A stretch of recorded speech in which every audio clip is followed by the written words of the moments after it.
పైకి ఒకలా లోపల ఒకలా ఉంటే ఈశ్వరుడు పట్టుకుంటాడు దాన్ని.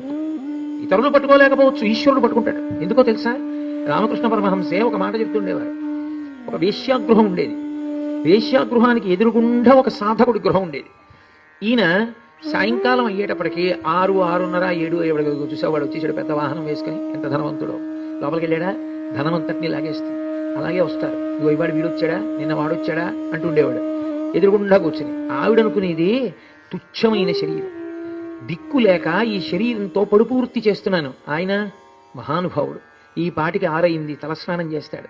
6:30 అయింది, పేటేసుకుని పూజామందిరంలో కూర్చుంటాడు. 7 అయింది, ధ్యానంలో ఉంటాడు. 8 అయింది, మంచి సమాధి స్థితిలో ఉంటాడు. 8:30 అయింది, నీరాజనం ఇస్తాడు. ఇప్పుడు మంత్రపుష్పం చెప్పి బయటికి వస్తాడు. పరమ శౌచంతో ఈశ్వర ప్రసాదం తిని భగవన్నామని చెప్పి పడుకుంటాడు.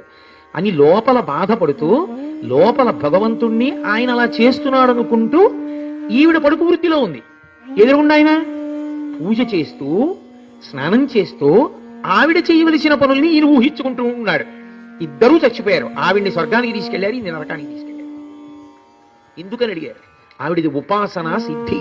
ఆవిడ లోపల జరిగిపోయింది ఈశ్వరుడి వైపు. నువ్వు దూరంగా జరిగిపోయావు మనసుతోటి. పైకి పుట్ట మీద కొడితే పాము వస్తుందా? దీనికి స్నానం ఎందుకంటే లోపల మనసుని లొంగదీయడానికి. దీని మీద నీళ్లు పోసి లోపలదంతా వెర్రాలోచనలు చేస్తుంటే ఎందుకు అది ఎవరిని ధరింపజేస్తుంది? అంటే ఉపాసన దగ్గరగా జరిగాడా దక్షిణాయనంలో, కార్తీకంలో, శ్రావణంలో, భాద్రపదంలో, మార్గశీర్షంలో ఆ చివరికి జరుగుతున్నాడా చూస్తుంటాడు.